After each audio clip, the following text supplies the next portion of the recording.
Welcome everyone to the Your Mate podcast. What's up, my man? With Faarah Nur Akwasi. How are we? Can't complain.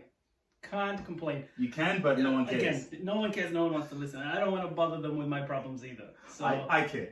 thanks, man. Oh, see what it says in your cup? Feelings. See Drake? That's me right now. That's me this week. So for those of you who can't see it, for people just listening to it, it's Drake on my mug. I'm at Faz's house, and Drake on my mug, and underneath it says feelings, and it's got a drawing of Drake, and he's got his hand under his chin, kind of thinking. And it says feelings under it, and deep down, that's how I am. Well, I just don't know if you know this, guys, but I'm a Cancer, and Cancers, we're just so like in touch with our emotions. So, yeah, no, it's been crazy, bro. Yeah? Yeah. Well, you know, I've just moved house. Yes. Which has been weird. Yes. You know, when you get older, you think at some stage you just stop moving. But when you're like us, and you have ambitions, you want better things in life, and you want to make slight improvements to your life, I feel like I'm just going to be moving forever. I think this is just going to be part of my life.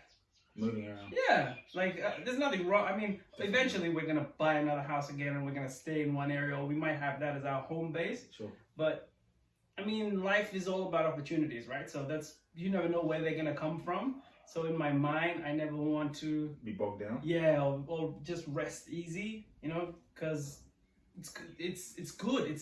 Change is hard but necessary and important, you know. Important. Definitely important. I've heard a lot of successful people talk about how young people, or just people who are not ready to buy, just don't buy a house yet. They're like, rent until you're 100% sure that you ain't moving or you're not going anywhere. 100%. So 100%. And they were talking about it financially as well. And they're like, listen, it's going to cost you a lot more to kind of buy, not really want to be there, then move again, and you might as well just rent. Absolutely. Might as well just rent till you're ready. Yeah. Till you're ready. Best advice ever.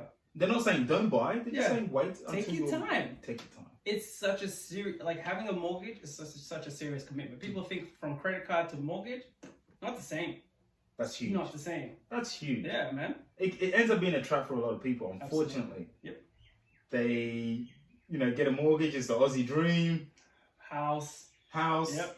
You got your 2-bedroom, bathroom, whatever your structure is. Then you have your wife, you have your kids, or you have your husband, you have your kids. You think great, but coronavirus has just shown people that nothing is stable in life. No. Anything can just shoot you out of your situation. There are so many people who have had the same job for 10 years who've lost their jobs. Yeah. What do? You can't pay your mortgage.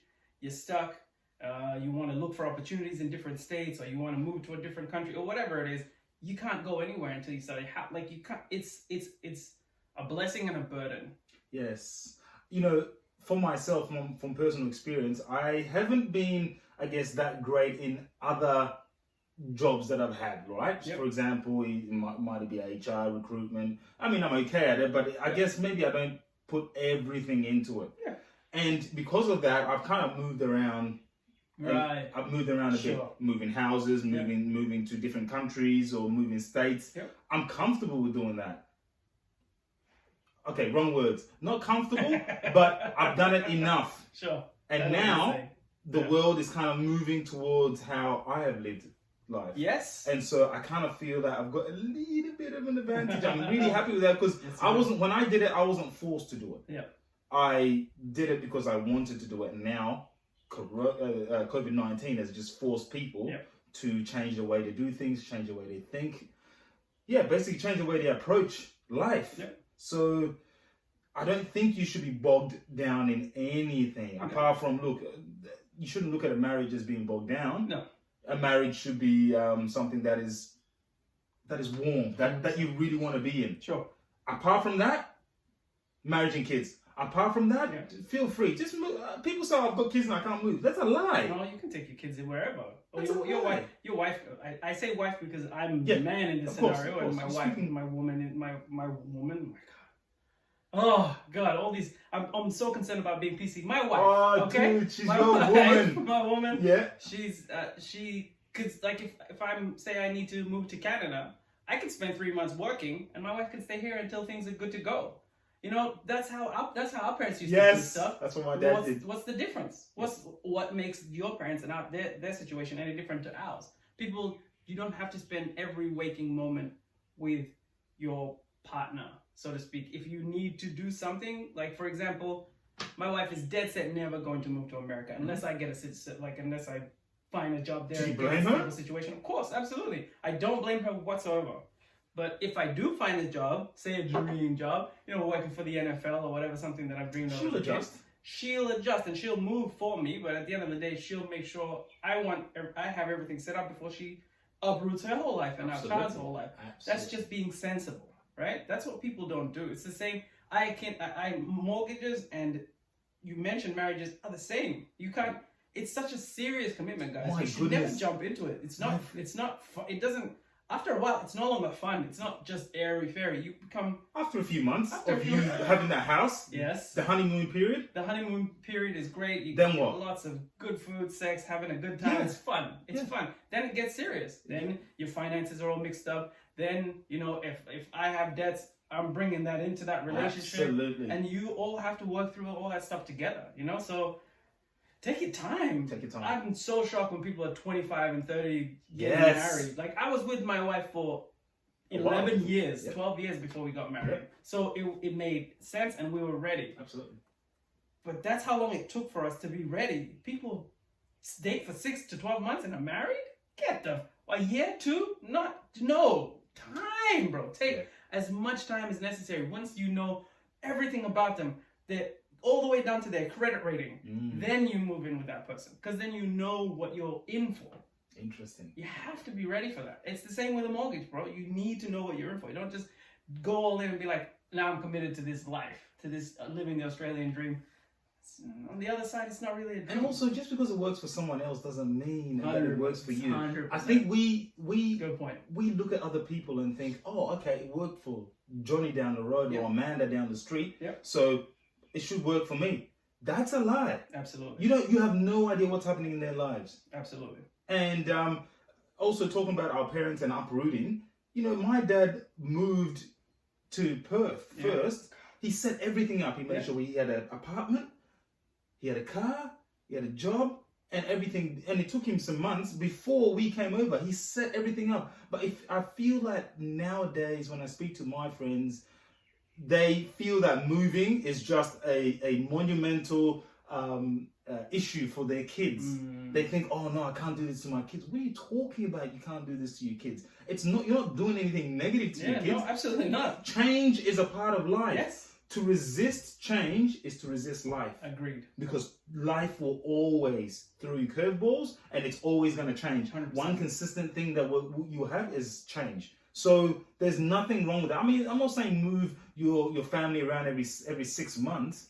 I'm not saying do that. But I'm saying that moving from one place to another with your wife or husband and children or your partner is fine.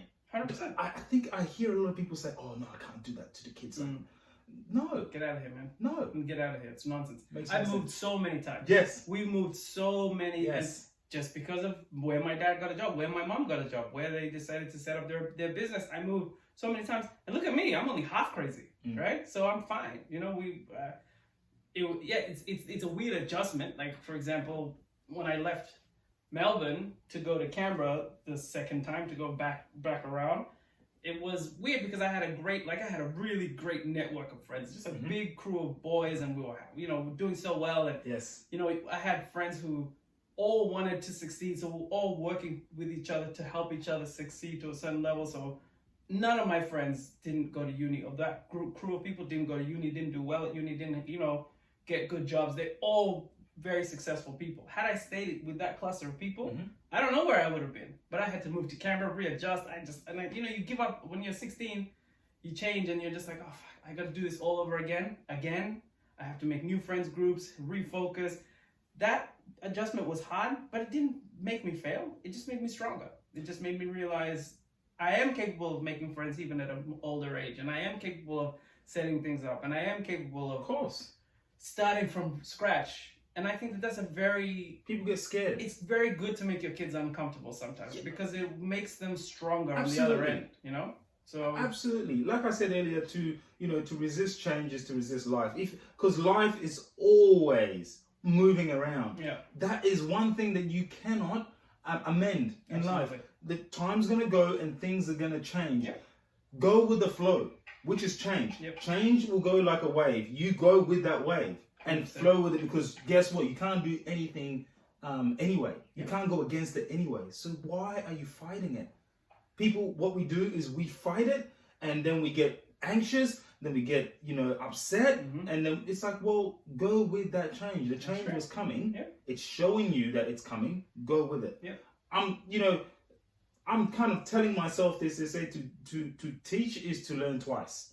So when I say anything I say, especially when I'm trying to move a younger person, when I say it, I'm telling myself again. Yeah. So when I talk about change right now, I'm not kind of telling you, I am kind of telling myself again. Right. So change is so important. It's important that we get comfortable with it. Yeah, absolutely. And this is a new place that you've got, and I'm glad you've embraced it. I mean, you can only... Of course. I mean, what can you do? There's nothing you can do. Are you going to fight it? No. You can't go back to your old place. No, we can't. So... What are we supposed to do? Exactly. You move on. Yeah. You move on. Or you can stay here and just be upset.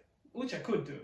It's a very easy thing to just sit and be upset. It is, isn't it? So easy to do. It is, isn't it? So easy, man. It's easy. Get upset, be mad. Being positive is impossible. Being constantly positive is the hardest thing. Very hard. It's so much harder than being angry. Because people think being angry is such a task. It's not a task. You're right. Easy. It's so easy. So easy. It's just, something happened, let me be mad. Yes. But if you then get a check, you got to be in the moment, as in be conscious and kind of check yourself. Yeah. Then that's where that's hard work. 100%. And that's why we don't do it. Most of us don't do it, including me sometimes. Yeah. I'm like, it's true. It's because getting mad at someone or something else is so much easier. It just comes, and because I don't want to work on it, I just go with it. I go, nah, screw it. Let me get mad. Yeah. No, you got to kind of be in the moment. Take it when I'm trying to be in the moment. I listen to either sound or breathe. So right now, good. I'm in the moment. Like, this is amazing. We're sitting here. That's really good. Like, this is so important. I listen to. It took me a psychiatrist to get to that stage. Oh, really? To actually be in the moment. That's something that you just naturally do. So important. I don't naturally do it. I worked on it myself. Okay, cool. I realized that it's so important. Say then you're the most healthy person. If you picked up on that straight away and just do that in general, that's awesome. Being in the moment consistently is the hardest thing you can do as a human being.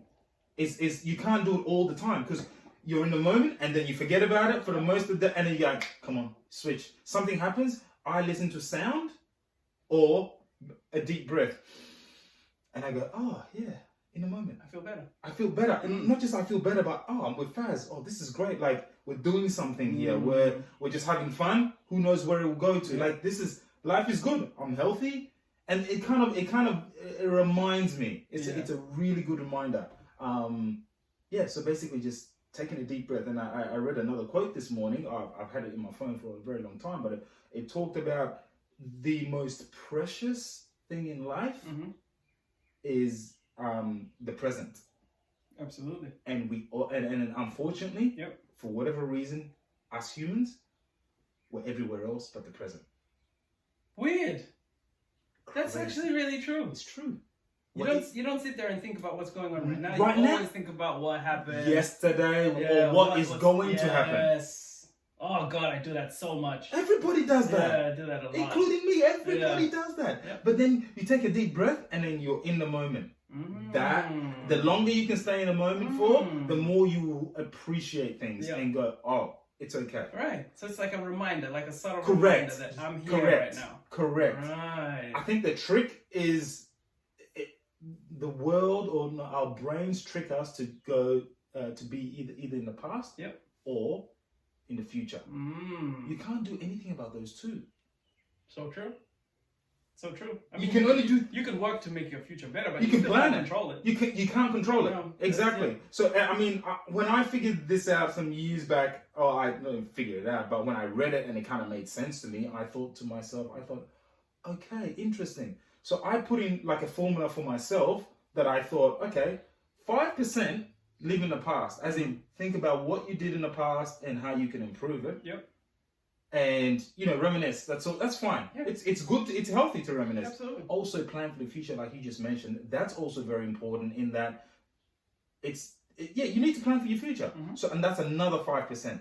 The remaining 90, try to be in the present as much as possible because that's where you need to be. It's It's hard. Yeah. But that's you got no choice because the present is the only thing that you can that matters. It's hard, but it's a must. Anyway, that's all I try. Give it a try. That's all I try to do. Like every morning, Yeah. I try to go, okay, dude, be in the present as much as possible. Right now, I've been in the present. Maybe since we started, I've been in the present twice. Good. And go. Yep. And then go again. And then when I drive, driving here, I was in the present once. You're just thinking. Just thinking. Okay. Oh, shit, you gotta do. I gotta get here. Yeah. Have I left anything at home? That's what I'm thinking. Yeah. But focus. I mean, that's fine as well. It's like, but that shouldn't linger for too long. Yeah. You should then snap out of it and get back into the present. 100%. That's so important. I agree with you. That's where happiness is, I think. Yeah. Just being in the present, being in the moment. If you think of the past, you can tend to get depressed. If you think of the future, you get anxious. Those are facts. Interesting. Because you think, what's going to happen to your daughter in a year's time? What job are you going to get in a month's time? You can't control that though. Yep. So then what? Now that you can't control that, what are you going to do? Man, again, this would have saved me a lot of money on therapy, bro. You should have come and seen me. Real talk. We should have had talks a while ago. This is ridiculous. I never, just the whole future, because everything I do, I think of the future. I can't help it. Just like everybody. We all. But I never thought about the fact that it gives me anxiety. Yes, 100% it does. So that could generally be where my anxiety stems from. There you sometimes. go. So now that you know that the future can possibly give me anxiety, what can I do about it? Now you know to try and be in the present as much as possible. I don't know. Try what I do and see if that works for you. Like sometimes you hear music and you're like, oh, that's beautiful in a moment. You hear your that silly bird in the backyard. What is it? The rooster. The rooster. So Faz has got a rooster. These neighbors got a rooster, and I'm sure you hear it at some point. Dude, this is suburban like Melbourne. It's not a farm, but I don't know what's going on next door. Someone's got a rooster. Yeah. So when you hear it, like when you hear the rooster, be in the moment. Use that rooster. Okay. And then or deep breath. Right.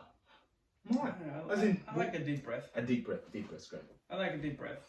I'll start using more cues because I know one thing you're absolutely right on, and people I've talked to in terms of professional people have said that you should engage the senses to just be in the moment. So if it can't be something you can hear, think of something that you can smell. If it can't be something you can smell, think of something that you can touch. Yes. Maybe grab a cloth, grab something just to know you're here. And that's interesting. I think breath is the best. Yeah. That's what I've always used. Natural. It's correct. Yeah. You can't not breathe. Absolutely. Otherwise, you have to do it. You're dead. Yeah, sure. You are dead, my friend. So then there's no point in being in the moment if you do. Sure. Right? So breath is a good one. It's just and being in the moment won't last for long. It's so hard to capture. I think the more you do it, the longer you can be in the moment for. And I'm just getting slightly a little bit better than I was before. Before I'll be like, okay, be in the moment. 2 seconds later, I'm gone for the rest of the day. Yeah. And then I'll be driving in 2 days' time. I'll be like, I was in the moment like a couple days ago. What happened? You literally gone. Blank out. Oh, shit. It's like Shade. you blank out. It's interesting. I think it's very interesting. So look, we might take a little caption of this, but if anybody listening to this, if you've got any great ways of or ideas of being in the moment, please let us know. Yeah, especially dealing with anxiety, because I always love those tips. Those are fantastic tips. For everybody. Absolutely. Yeah. Not even, and I didn't mean that for me, for everybody. People just need that advice. And me too, like, of course. But, one thing that will bring me anxiety is the next topic that we're going to discuss. So, Nigeria with SARS. Man. And when we're talking about SARS, we're not talking about the The disease. The disease SARS. Corona-like disease. When I initially heard it, I thought the corona like SARS. Is that what they're talking about? No. What? That's what I thought. I thought SARS. That shit's gone ages ago. It's true. back. Yeah. I don't know. So it's very interesting it's what's an infection happening of the government system as opposed to the people. But so SARS in Nigeria, and bear with us if we get some things wrong here, but we've done our research, and SARS in Nigeria is a government body, an anti-corruption government body. Yeah. And like a task force, aren't they? Correct. Yeah. And they have some months ago. Well, this has been ongoing for a very long time, a number of years, but it's kind of come to a head again about a month ago, or less than about 3 weeks ago. Yeah. Where SARS were seen to, or were accused of murdering protesters. Yes. Peaceful protesters in Nigeria. Yes. And that's just caused a whole lot of issues. So there's obviously people on the streets are just protesting non-stop. The whole world has jumped on this as well. Yeah.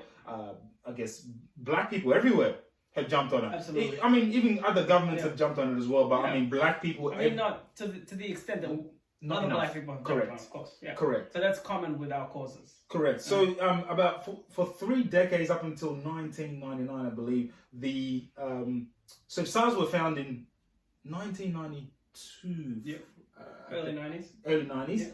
And up until 1999, for about 3 decades, Nigeria was under like military sort of rule. Yeah. And so, you know, the president, Muhammadu Buhari, I believe, he said, "Oh, we're going to deal with SARS right now. Look, we're gonna fix this." And the people of Nigeria are like, "Listen, previous presidents and you have said you'll deal with this many years prior. We don't believe you, and we're going to take action. You know, we're actually going to get onto the streets and try to stop this." But for me personally, because I'm from Ghana, which is in West Africa, and Ghana is right next door to Nigeria, and we're like basically brothers and sisters. So whatever happens, and I'm sure the whole continent, whatever happens to Nigeria, we feel it. Absolutely. We really feel what happens to Nigeria. And I think I've always thought this: Nigerians are some of the toughest. Definitely. They are they're hustlers. Big time. I love it. I love that about them. And I don't say hustlers in a negative manner at all. And I'm correct. Yeah. Correct. So when things are going bad for Nigeria, I kind of feel it's indicative of the rest of Africa. Yeah. When Nigeria is on top, I think we are all on top. Agreed. So Nigeria is the most populated country in Africa. In Africa. Second is Ethiopia. So, you know, no matter where you go in this world, there's a Nigerian there. 100%. They're everywhere. 100%. When one of our friends is a Nigerian, I met that brother in Canberra, of all places. He's everywhere, and he followed you. Nah. Well, actually, technically, I came after him. Yeah, that's all good. But literally, there were Nigerian families in Canberra before we got there. They're everywhere, and I'm like, we literally thought we were one of the first. And they work hard, man. Any way they can make money, they will do it. Yeah. So, you know, back to the continent in terms of what's happening with SARS, it's really painful to see how we are treating our own people. So, you know, when the British left Nigeria, unfortunately, what they did is they put all these tribes together. They basically drew a line around Nigeria and said, "All right, you guys are all together." And the 3 biggest tribes are the Yoruba, which is in the north, and they're Arabs.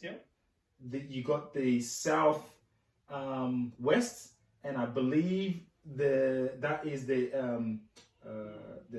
Yoruba people. And then right down the south is Igbo. So they're the 3 biggest, but on top of that, there is a ton more tribes, and they've all put them together, and they've like figure it out. So it's tough. It's tough for them to kind of. I don't know how Nigeria is going to kind of get around this. Any thoughts?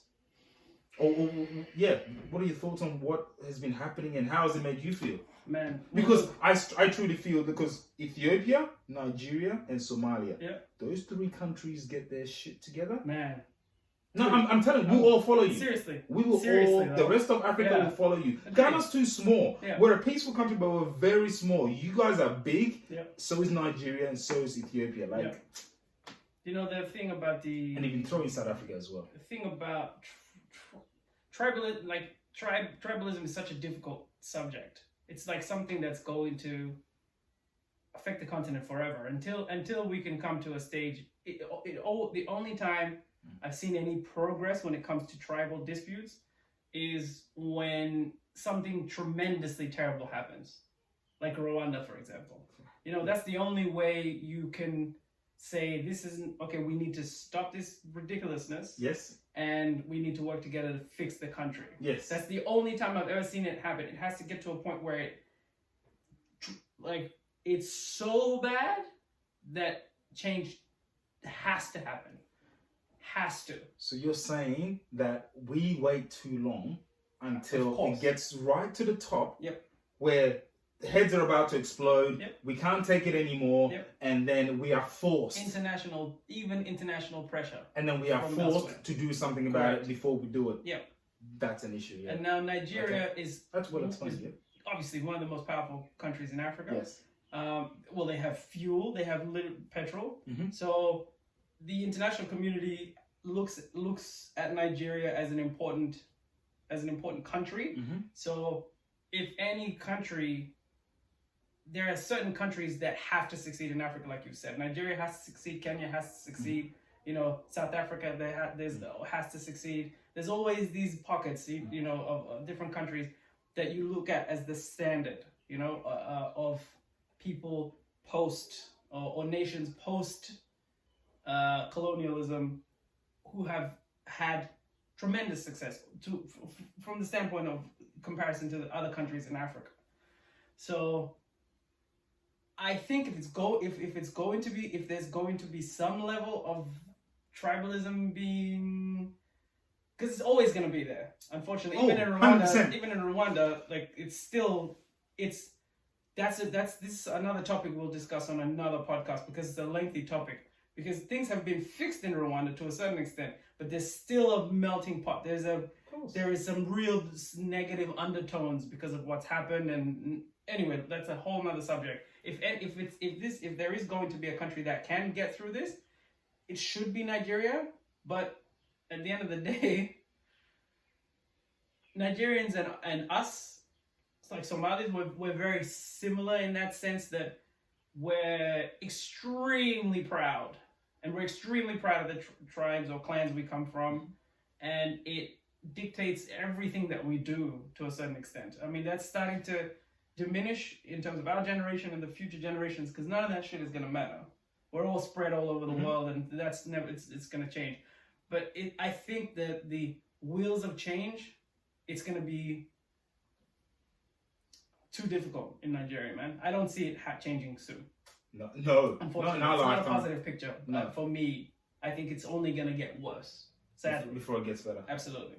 Interesting. That's my personal opinion. I'm with you. So, no, it's sadly, I hate to say that. Yeah. But we need to. I kind of feel that, you know, with SARS, you see people protesting saying "End SARS," which is the law enforcement group. Absolutely. And they've been linked to. They've been linked to extortion. Yes. They've been linked to false imprisonment. Yes. They've been linked to so many horrendous murders. Yeah. They've been linked. It's a drug task force, isn't it? It's supposed to be, yeah. That's right. Yeah. They started off as that. Yeah, started off as that. And they've just kind of expanded to, fuck it, we'll do whatever we want. Right, exactly. And I think the government's gone, you know what? If we can let them do what they want, we can also do what we want. Important. It's important for a dodgy government to have a dodgy task force to do their bidding. Yes. That's never going to change. Right. That's the point. Right. It's just like you know, people talk about when you go to Kenya, you always, you know, paying off cops and stuff like that. It doesn't happen it's so frequent. It's so much. It's improved. But how cops gonna not ask you for bribes if they're being paid so dismally and they're being treated so dismally, what do you expect? What do you want to do? They need that money. Yes. They're not being paid well enough. Yep. So what do you? It's the same situation. Well, not really. These guys are just really taking advantage of the people. Next level. It's next level. But we've got the same thing in Ghana as well. Yeah. Like not to that extreme, but you have to pay. Yes. You can't. You got to pay to get through, and they That's know, right. especially if you're from overseas, they're like, "Oh, we got you. God, We got and you." I'm such a target, man. When I go to Africa, it's like a sign, foreigner, Yeah. right across my forehead. It's like no. Yeah, but It's tough. I think if any people are capable of turning around and just saying, "Fuck it, it's over. We're gonna end this." I really believe in the Nigerian people so much. I think so. In their strength, in their ability, in their problem. Because I've seen so many Nigerian friends of mine struggle through the toughest things and come out on the other end. It's unbelievable. Killing it. And that's just how they are. They're just doing it right. That's just killing how they're it. killing it. Not even just average. They're killing it. And that's my point. It's in their spirit to be better. And I know that they can do it. They were born into it, so they had no choice, right? Yeah. They're tough. They're resilient. Absolutely. They come here and they're like, "Is this it? This is a joke." This is a joke." Yeah. Even America, when they go to America is, it's a land, it's a tough place. You make it or you don't. Yep. They don't care. A lot of Nigerians make it there. Absolutely. They come here in Australia, and it's even easier for them. It's a cakewalk, man. Dude, It's a cakewalk. they're moonwalking backwards. Like this is easy for them. Absolutely. They've seen things that you would never, ever, 100%. ever believe. Yeah. If they told you, you'd be like, "You're a liar." But it happened. It's all It happened to them. happens. And they're fearless. They're They're completely fearless. There's nothing that they won't try. They don't. And I think that's just if you're in that, if you have that spirit, no one can take that away from you.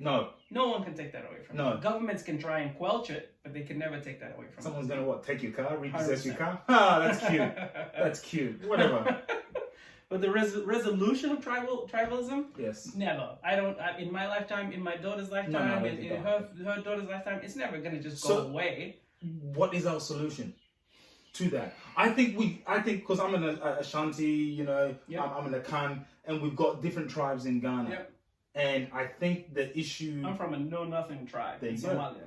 There you go. So I think we need to. We're amazing. Yeah. We produce amazing human beings. Yeah. But we're a very, very tiny clan. Very, very tiny There clan. you go. Yeah. So I think it's common sense to say we need to respect each other. It's so true. Like this is the time we really need to respect each other. Oh, you're from that part? Okay, cool. Yeah. I'm from this one. It's not mine is better than yours. Yeah. No. And we should be on top. Yeah. And if we're the ruling class, we've got to make sure that we just have to respect you. My tribe eats. Exactly. My tribe eats and then your tribe eats. I need to feed you. Otherwise, you're going to come for me. Yeah. And so you should. Yeah. 100%. What about you? Yeah. You need to look after your people as well. So I think... But I'm sick of this our turn situation. Yeah, right. It's like, okay, this tribe has had power for so long, or this clan, or whatever you want to refer to it as, and then now the next president comes in, and now it's this clan's turn. This tribe's turn. Yeah. So that's really affected how the wheels of government should actually. You can never have. There'll never be a scenario where you can have a true election because it's already the conclusion is set. It's done. Foregone. And that's problematic because even in South Africa, it's the same. It's just like, okay, all the people who were part of the freedom fighter crew, and achieved it. Everyone is waiting for their next turn. Yes. It's our turn now. It's our turn now. You look up to us. Correct. That's dangerous. Absolutely. That's not going to work. Absolutely. So basically, if you're in charge, let's say you're in charge and I'm not, you need to look after me just as evenly, as well as you look after your family. Yes. Otherwise, when I'm in charge, I'm gonna just destroy it for you. 100%. Right. I'm gonna give all the jobs to the people in my tribes. My family's gonna eat, and that's how it's gonna be.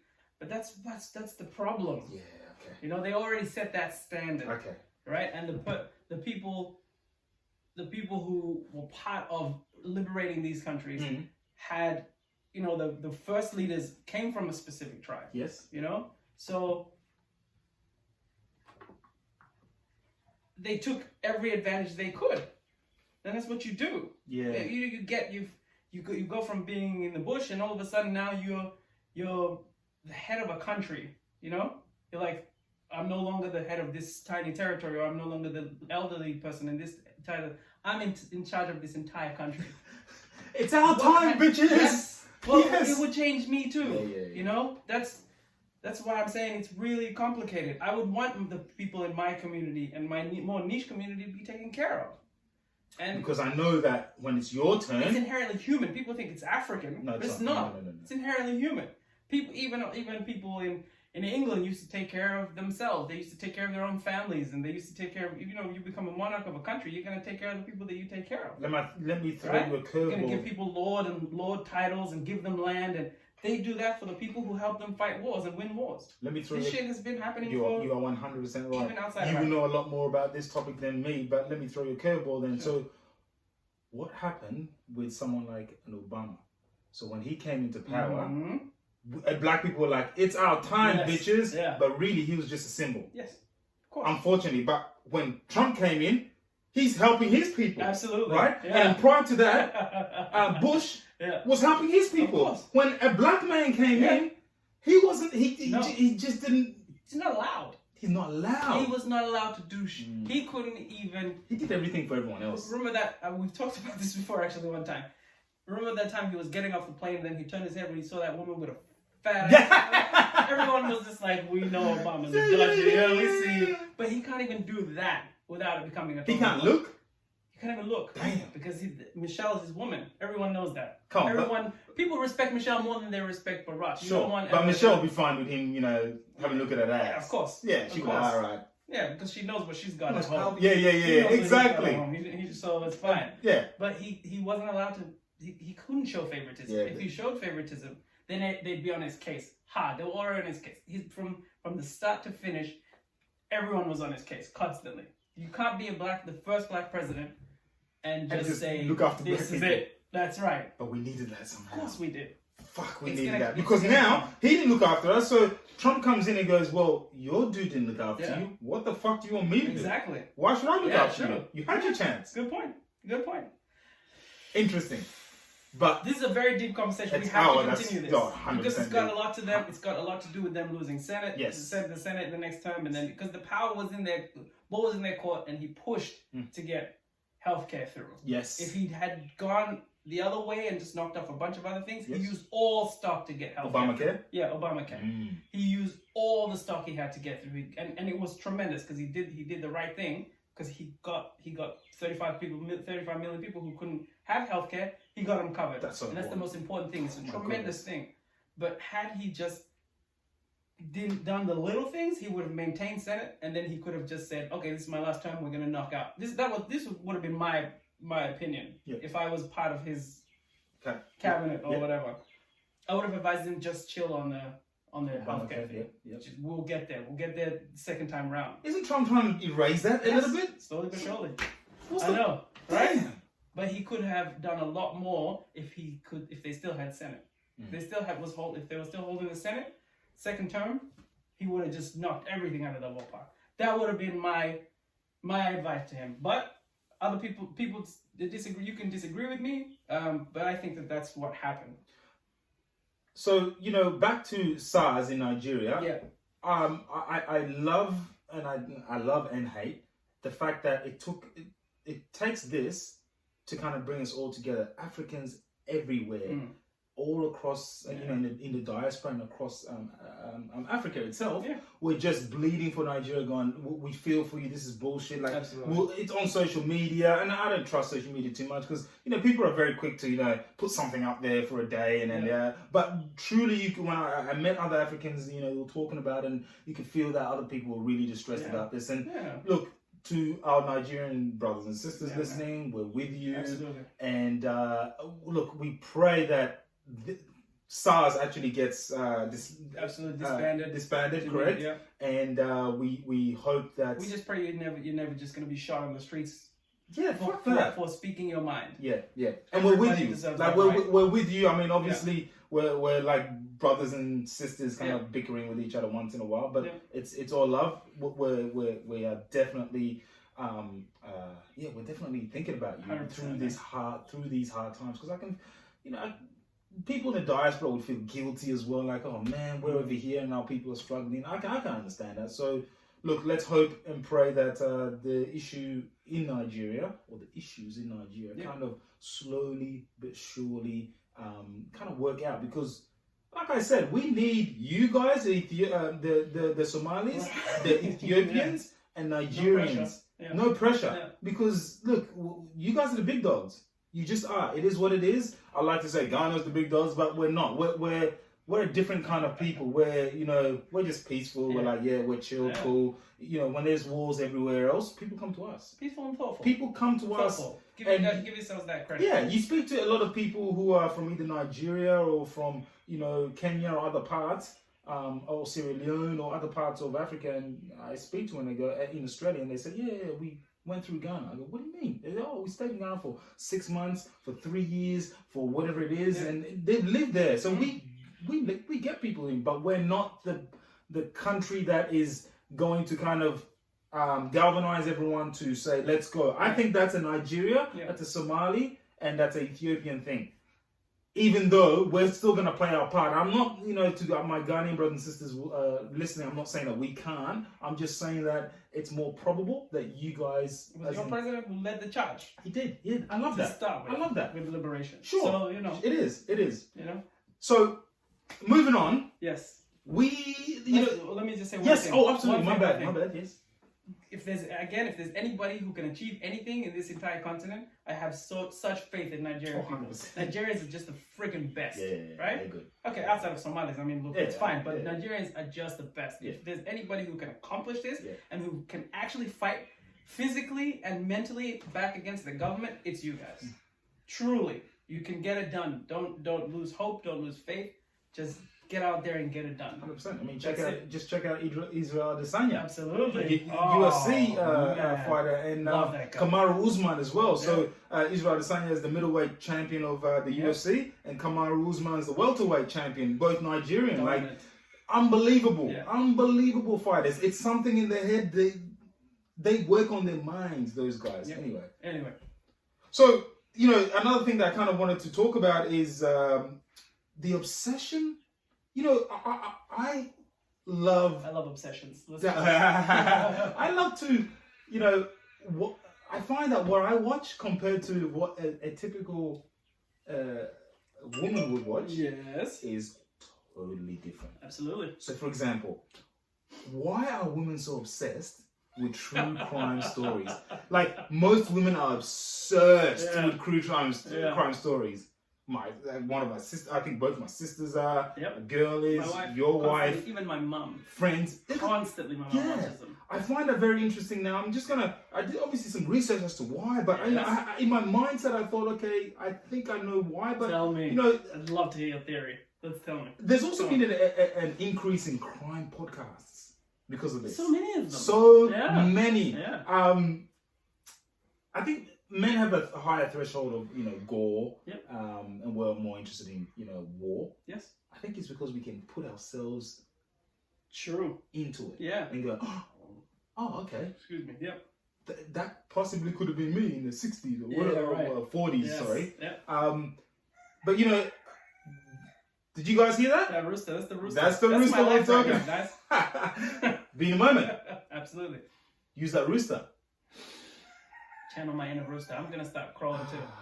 There you go. So you can always use the rooster. Yeah. Dude, that's a good trigger for you. There you go. You want to borrow it? You want to borrow the rooster? Oh shit! All right, rooster. Now shut the fuck up. We got you. I'm in a moment. He's gonna crawl at least 2 more times. Just keep going. More than 2. So there's a popular crime podcast, I believe, called Wine and Crime, and it has 500,000 downloads a month. 85% of them are female. A month. Wow. 85% of the 500,000 downloads are women. A month. That's good. So they're killing it. Yeah. We need to do something about crime. For real. Maybe just murder me on that. Yeah. And then just write a story about it.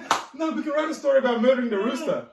Great idea. I can think of a plot. Leave it with me. No, but it's also I think it helps women listening to crime podcasts, and ladies, we would really love to hear Yes, your please. opinion on these and where we're wrong and, what your thoughts are. And, I think it helps women understand how crime is perpetrated, even though they're likely to be the victims. Mm-hmm. I think it allows women to think, interesting, I see what she did wrong here. Yep. I'm not going to do that, make that mistake. Sure. Or it allows them to understand why the man, and mostly it's men, committed that crime against that woman. It can help women, pick up survival techniques. Yes. Which is very important. Definitely. I think that's inherent. Yeah. I think even though women are, it's a scary thing, kind of watching something that could happen to you. Yeah. And it just helps women think, okay, how would I have handled this, or how can I handle this? And it's also, look, it's escapism. 100%. It's a lot to do with that as well. It's like, all right, I'm going to watch something. But I just find it strange that is the escapism. Yeah. So, and also, I think very importantly, I'm a kind of person that I think it's so important to face the things that you can't do, face your fears. Not can't do, but just face your fears. And I think that's what women are doing, a lot of women are doing with this. It's like exposure therapy. Yep. Okay, I got you. It's so important. I think it's so important when somebody's scared of something, you expose them to it very, just incrementally. Yeah. It's so important. If you're afraid of cars, interesting. All right, you're afraid of a car. Can you look at that car from a distance? Yeah. Or maybe look at it on an iPad or TV. All right, cool. Next one, can you look at a real car from a distance, slowly, and then you move towards the car? Can you touch the car in the next month? Can you, whatever it is? I think women use this as exposure therapy. They watch it and they think, all right, if I expose myself to this, I'm going to be, in a non-harmful way. I'm just watching it. I'm on my couch or I'm on my bed. Yeah. If I watch it, I can kind of figure it out and figure out what to do. I like that. There's so many different it's an effective reason to watch. To watch. And just crime. In general, it's fucked up that women have to do that. Yeah, I know. Holy shit! I feel really bad. Man. When I was researching this, I was like, fucking hell. Like, I have no fear of getting my butt plugged with something when I walk out there. Yeah. I have no fear of rape, ever. Yeah. Even when I was a kid. Yeah. I was a chubby kid, so there was no way to rape me in the first place. So, I have no fear of that ever happening to me, but women fear that all the time. All the time. Doesn't matter how big, small. Ever since they were young. Yeah. They have to deal with that all the way up until they die. Even with their own family members. Mostly with their family. Isn't that disgusting? It's crazy to think, oh my God, I have to fear my uncle coming to the house. Like, because he creeps me out. Or your partner. Or your your uncle touches you the weird way. Yeah. What in the actual fuck is going on? I know, right? Hold on. You and I have never ever had to worry about that. Why? Because if someone does that, it's a fist fight. I could run naked through a gate. I tell you. It ends up being a fist fight. And then I speak to some women and go, well, why isn't it? And I say, well, it's not the same because if another dude does that to me, I can literally punch him in the face. That's right. And everyone around me like, yeah, that's fair enough. Yeah, exactly. What the hell was he doing trying to touch you up? Yeah. But a woman walking through a bunch of catcalling. Yeah. Like back in the day, it was kind of like whatever. That's what you do. It's a compliment. Yeah. Right. A lot of people say it, but you think about that: a woman walking through the construction site, whatever it might be, and all these dudes yelling. She has no idea what is gonna happen. Absolutely. She knows that likely no one will do anything, but what if? Yeah. That's what a way to live. Right. That's scary. Sorry, ladies. I'm trying to get on public transport, and all they can think about is my ass. Not the fact that I'm a woman who's accomplished so much. Right. I'm just a body for them to just do their. You know what? Men are disgusting. We are disgusting. I agree. Yeah. But I think one theory that I have constantly about my wife watching these crime shows, is that she's just finding the ideal way to kill me and get away with it. The perfect way to do it. That's what she's working on. I need to speak to her. She's watching those cop shows to figure out how long it's going to take for the cops to get to the property. Then she watches something about how to, that kind of, she's timing it. So if you're watching her and she's got a pen and paper. Then then she's like, no, I'm just doing a shopping list. Yeah. Knife. Wow. Yeah. Poison. Oh, okay. Poison. It's for the rats. We have a rat problem. I've never seen a rat here. Don't worry about it, Fez. You don't notice anything. That's what your wife will always tell you. You don't notice anything around the house. Shut the fuck up and drink this tea. This coffee. You never made me tea before in my life. This is lovely. Is this Father's Day? Yeah. I'm sculling poison. But I just think it's...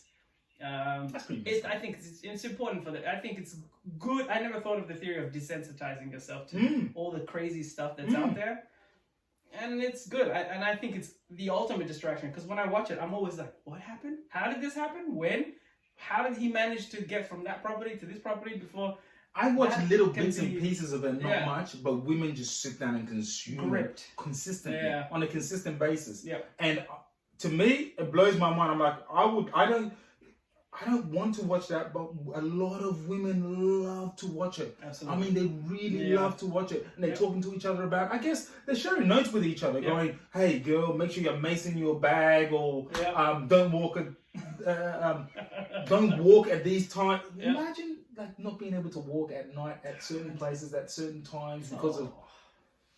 I guess, do you know what? In all honesty, I wouldn't walk down an alleyway or dodgy spots at night as well. I'm always checking my back as well. Good. Not because someone's going to get mugged or something. Right. Yeah, right. Right. So I'm always aware, but for women, it's times 100. Yeah.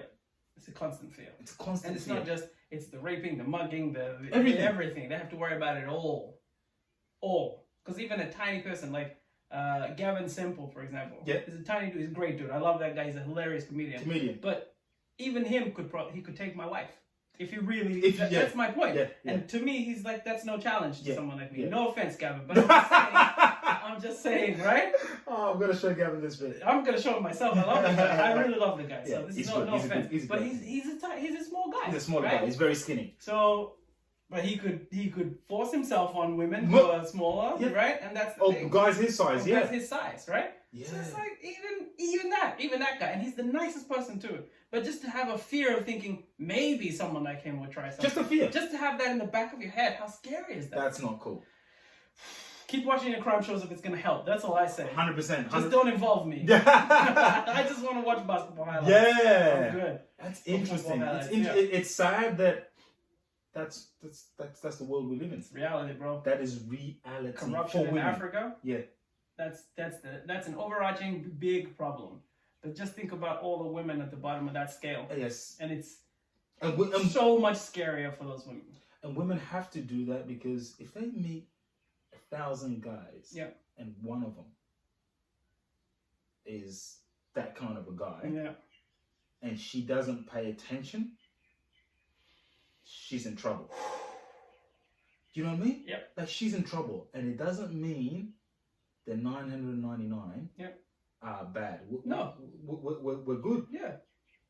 But one guy... Outliers. We're disgusting. Yeah. 100%. 100%. I put my hand up. We're all disgusting. Yeah. But, to prey on women in that way, kind of, you force yourself on a woman or kind of hurt her physically in any kind of way. Yeah. It just takes one dude. And so if you have so many men, and let's say 10,000 men and 10 of them are bad, that's 10 too many. Man. That's the problem. And now, so for that woman, for women, the 10,000 men, she has to be suspicious of every single one. Fuck, that sucks. That sucks, man. How do you live? That's rough. Ooh. That's rough. Thank God I got a penis. A long one there as well. A long thick one. I saw it. Hey, I saw it. It's functional. Let's just say it functions. Okay? That's all that matters. Oh man, we have come to the end of the Your Mate podcast. Yes, absolutely. I hope you guys have enjoyed this. Thank you. We are at our at the point where we promote black businesses. Do you have any? Yes, my own business. Good. I'm gonna do that again for the next 4 weeks. I'm gonna do which is which is gonna be a sponsor of ours, by the way. Yes, thank you very much. I will be. I should pay you for that, shouldn't I? You should get a cut or something. Oromo Coffee Co. is the company that I just launched early October. It's been a spell it for me, please. It's Oromo Coffee. You know how to spell coffee. Co. That's it. Oromo Coffee Company. So three separate words. Oromo Coffee Co. Oromo. Passion project. Something I've been wanting to do for so many years, forever. Basically, I finally did it. It's taking off a little, slowly but surely. We've got stockists in the local area, and we've also sell online. So, jump on board. You were about to ask me a question. I know why it's good, but can you explain to us why? What makes it unique? Thank you. What's unique about this particular product is I exclusively source all the coffee from Africa. So it's African only. There you go. And the reason why I do that, firstly, is because I'm African and I'm proud of what we produce. More importantly, the coffee from Africans is nothing better. There's nothing better. So if you're going to be producing something for people and you want it to be a good premium product that's approachable and people are going to enjoy, it has to come from Africa. There are very few regions outside. Like if you just think of the regions in Ethiopia alone, both the current blends that I have are from Ethiopia exclusively at the moment because it's just the best stuff to come out of anywhere right now. And that's what I want. I just want to celebrate these regions. I want to celebrate the growers, and I want to celebrate the continent of Africa through coffee, and really just to make coffee a black thing again, because coffee is a black product. It's it's a black thing. It comes from even in South America. It's produced by black people, essentially people who have descended from Africans. So yeah, I'm trying to make coffee black again, make coffee accessible to Africans, because Africans don't consume as much coffee as they should, and it's a product that we should be proud of, that we produce amazingly. And that's what I want to do. I want to flip it on its head, change the industry to see that we're not just a country of producers, but we're a country of impassioned producers. We're not just consumers as well. Correct. We're bigger than that. We're better than that. Yes. Way better than that. And what we produce is better than anything else that's produced out there. I can't wait. To all the coffee drinkers out there, in all honesty, try this out. It's so good.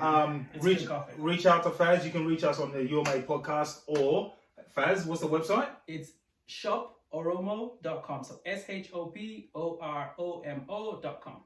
Beautiful.